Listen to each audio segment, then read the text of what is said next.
안녕하세요, 반갑습니다. 기능학 의사 닥터 진원입니다. 오늘은 퇴행성 뇌질환이죠. 파킨슨병, 요즘에 이제 고령화로 증가되고 있는데 이 파킨슨병의 한 3가지 원인을 한번 찾아보고 우리가 어떻게 생활 습관을 통해서 예방을 할 수 있는지를 좀 알아보겠습니다. 진료를 하다 보면은 진행이 되고 있는 분들이 있어요. 근데 중요하게 안 받아들이세요. 그냥 뭐 그러려니 하시더라고요.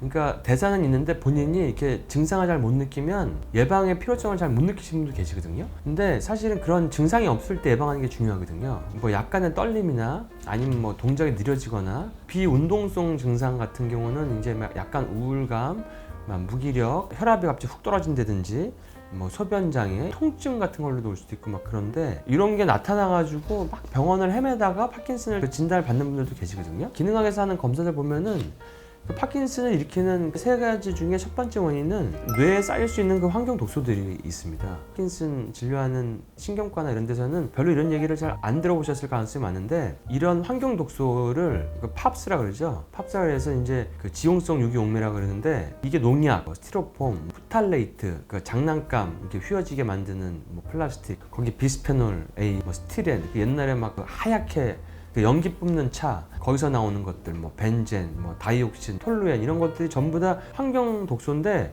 이런 것들은 지방에 쌓이거든요. 근데 뇌가 지방이에요. 그렇기 때문에 이런 환경 독소가 있는 사람들은 자가면역도 많고 당도 좀 더 많고 실제로 당도 올릴 수 있어요. 몸에 혹도 많고 혈관 질환도 많을 수 있고 퇴행성 뇌질환도 많습니다. 그러니까 요즘에는 검사를 해보면 북극에 있는 고마테도 그런 플라스틱 같은 게 검출된다고 하잖아요. 그러니까 여성들이 그렇게 작은 근종도 많고 한 거거든요. 근데 그게 단지 전립선 비대나 작은 근종, 유방암만 증가시키는 게 아니라 뇌의 퇴행성 질환도 증가시킨다. 산화 스트레스를 증가시키기 때문에 이걸 알아야 되고, 그러니까 우리가 어떻게 해야죠? 땀을 많이 흘리고 그럼 운동도 해야 되고 평상시에 치매나 파킨슨 예방은 운동하는 게 굉장히 효과가 좋습니다. 약보다 효과가 좋다고 나와 있어요. 물도 많이 먹어야 되고 물 많이 먹고 많이 땀 흘리고 그 다음에 설사변비 같은 거 없고 가스도 없고 변도 이쁘게 보고 음식도 깨끗한 거 먹고 해독할 수 있는 영양소들, 독소가 있으면은 그런 거 뺄 수 있는 지용성 독소. 내가 파킨슨 가족력이 있다 그러면은 뇌에 있는 환경 독소 빼는 거 제일 간단한 거 레몬수를 먹는 거, 레몬 디톡스, 레몬 오일 물 타서 먹는 거라든지 이런 거는 집에서도 할 수 있는 거 아니에요? 병원 안 와도? 그러니까 이런 걸 한다든지 여러분들 해독하는 거 영양소들 잘 알잖아요. 요즘에는 유튜브 많이 보시니까 글루타치온 같은 거 복용을 한다든지 흡수율 좋은 리포존말로 복용한다든지 NAC도 있고 이렇게 해독에 도움되는 것들 이런 것들 하고 간헐적 단식도 하고 이런 거를 하시면 예방이 되는데 이제 그런 거에 대해서 그냥 무방비 상태로 계신 분들이 상당히 많죠. 독소를 더 넣는 분들이 많습니다. 두 번째는 뇌의 이제 산화 스트레스죠. 퇴행성 뇌질환은 뇌가 상하는 병이다. 그러니까 냉장고에서 꺼내가지고 여름에 햇빛 쨍쨍 쬐는 데다가 놔뒀더니 쉽게 그냥 부패하죠. 그런 식으로 뇌가 상하는 병이다. 그래서 산화 스트레스를 없애야 된다 그러는데 이 뇌의 산화 스트레스는 기능학 검사에서 측정이 됩니다. 그래서 알 수가 있어요. 당연히 산화 스트레스는 정신적으로 스트레스 받아도 생기겠죠. 신경을 많이 써도 생기고 그다음에 당연히 가공식품, 트랜스 지방, 불에 태운 음식들, 밖에서 먹는 프라이드 음식들, 피자 밀가루를 또 불에 한번 구운 거죠. 거기에 기름기도 있고 그런 안 좋은 음식들 그런 걸 연중 행사로 먹는 건 괜찮은데 너무 주식처럼 먹고 자주 라면 먹고 그런 사람들 산화 스트레스가 줄 수가 없죠. 뇌의 독소는 우리가 11시부터 새벽 3시까지 이 시간에 잘 때만 뇌에서 독소가 빠져나가거든요. 근데 이 시간에 안 자요. 사람들이 2시 자고 3시 자고 4시 자고 그래요. 그러고 나서 이제 조기에 파킨슨 왔다고 슬퍼하고 그러죠. 그땐 때가 늦은 거죠. 멜라토닌이 나오는 시간에 자야 뇌 독소가 빠져나가거든요. 근데 그 시간에 안 자는 거예요.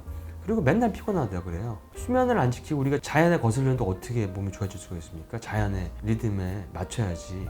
해가 지면 자고 해가 뜨면 생활하고 호르몬도 그 리듬을 타는데 그런 거 중요하고 잠자는 시간도 뇌의 산화 스트레스를 악화시키는데 되게 문제가 된다. 제가 예전에 또 머리 이렇게 쓰는 웨어러블 디바이스도 알려드린 적 있죠. 그게 수면도 좋아지만 그게 퇴행성 뇌질환도 예방하는 거거든요. 뇌에 이렇게 전류를 흘려가지고 뇌에 이제 염증을 가라앉히는 그런 방식인데 그런 것도 나오는 이유가 사람들이 이제 생활 습관을 안 하니까 이제 그런 것들도 자꾸 나오는 거예요. 환경은 점점 오염되고 독소는 쌓이고 점점 늦게 자고 우주에서 지구를 보면 지구가 이제 불빛이 번쩍번쩍하고 화나니까 멜라토닌 안 나오고 잠을 안 자고 그러니까 치매 환자랑 파킨슨 환자 늘어나고 막 이렇게 되는 거죠. 그러니까 세 번째 원인은 인슐린 저항성, 그러니까 당뇨입니다. 당뇨는 오는 거 자체가 위험하죠. 근데 당뇨가 오지 않아도 인슐린 저항성이 있기만 해도 퇴행성 뇌질환이 진행이 됩니다.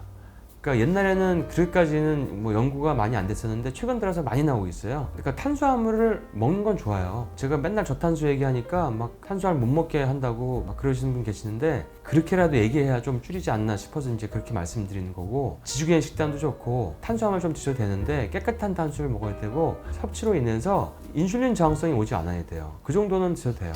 근데 인슐린 저항성이 와 있는 분들이 너무 많아요. 그러니까 일반 사람들 붙잡고, 물론 병원에 오신 분들은 더 많지만 본인이 인식하지 못하는데 길 가는 사람 붙잡고 검사해보면 정말 많이 나올 겁니다.